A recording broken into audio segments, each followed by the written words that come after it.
Hi friends, welcome to MV city reviews. నేను మీకు ఇప్పుడైతే తెలుగులో న్యూ మూవీ శంబాల రివ్యూ చెప్పబోతున్నా ఫ్రెండ్స్. ఈ రివ్యూ కనుక మీకు నచ్చినట్లయితే లైక్ చేయండి, షేర్ చేయండి, సబ్స్క్రైబ్ చేసుకోండి ఫ్రెండ్స్. సో ఇక మనం మన స్టోరీలోకి వెళ్తే, ఒక విలేజ్లో, స్మాల్ విలేజ్లో ఒక ఆస్టరాయిడ్ పడుతుంది. అది పడ్డప్పటి నుంచి అక్కడ unexpected events, series of deaths అవుతుంటాయి. ఇప్పుడు ఆది వచ్చేసి ఒక సైంటిస్ట్ ఉంటాడు. ఆయన ట్రూలీ ఆస్థెటిక్, అంటే దేవుణ్ణి నమ్మడు. కాబట్టి ఆయన ఇదంతా సైన్స్ ఎఫెక్టే, ఎట్లాంటి భూతప్రేతాలు దయ్యాలు లేవు అని నమ్ముతుంటాడు. అది ప్రూవ్ చేయడానికి ఆ విలేజ్కి వస్తాడు. ఇంకా అప్పటి నుంచి ఈ మూవీ చాలా ఇంట్రెస్టింగ్గా సస్పెన్స్ఫుల్గా ఉంటుంది. అది కూడా చాలా యాక్టింగ్ అదరగొట్టేసిండు. ఇంకా ఆఫ్టర్ సిరీస్ ఆఫ్ ఈవెంట్స్ ఆది కూడా గోస్ట్ నమ్మడం స్టార్ట్ చేస్తాడు. అంటే తనని తనే నమ్మలేకపోతాడు. తన ఇనిషియల్ థియరీ కూడా ఈ ఊర్లోకి వచ్చిన తర్వాత అతను మార్చేసుకుంటాడు. కాకపోతే ఇంకా మిడ్లోకి ఎంటర్ అయిన తర్వాత ఈ మూవీ అంతా మీరు హిందీలో వెబ్ సిరీస్ దహన్ అని చూసుంటారు. దానికి సేమ్గా ఉంది. అంటే ఒక గుహలోంచి ఒక టెంపుల్కి కనెక్టివిటీ ఉంటుంది దహన్ వెబ్ సిరీస్లో కూడా. మళ్ళీ ఆ గుహలోంచి వచ్చే పాయిజనస్ థింగ్ వల్ల అందరూ జాంబీలు అయిపోతుంటారు. మళ్ళీ ఒక జాంబీ ఫామ్ అయ్యి ఇంకో జాంబీని కొరుకుతుంటుంది. అట్లా మొత్తం ఎండ్ దాకా ఉంటుంది.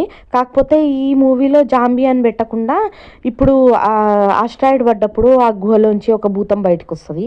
ఆ భూతం సిరీస్లో మనుషులను పడుతుంటుంది. అంటే ఒక మనిషి చనిపోయేటప్పుడు లాస్ట్ ఏ పర్సన్ని చూస్తాడో నెక్స్ట్ ఆ పర్సన్లోకి వెళ్తుంటుంది.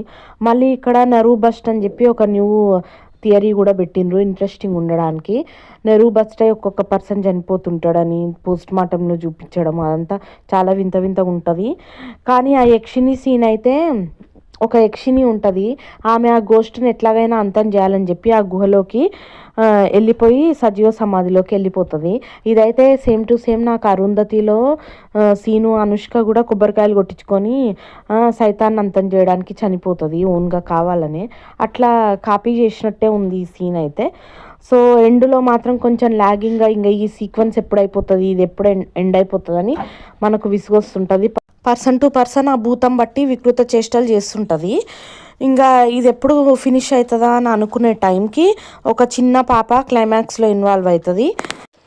లాస్ట్కి గుడి గంటలు గట్టిగా కొడితే ఆ సౌండ్కి తట్టుకోలేక ఆ భూతం బారిపోతుందని ఒక క్లైమాక్స్ని సింపుల్గా క్లోజ్ చేస్తారు. అంటే ఈ లాజిక్ ఏదో ముందే తెలుసుంటే ఫస్ట్ పర్సన్కి గోస్ట్ పట్టినప్పుడే సౌండ్ థెరపీతోటి వదిలించవచ్చు కదా, దీనికి ఇంత పెద్ద సీక్వెన్స్ చేసిందని చెప్పి కొంచెం అనిపిస్తుంది. కానీ అట్లా అయినా ఇంకా మూవీ అయితే ఈ సీన్ తోటి ఎండ్ అయిపోతుంది friends. So this is all about Shambhala movie. Hope you like the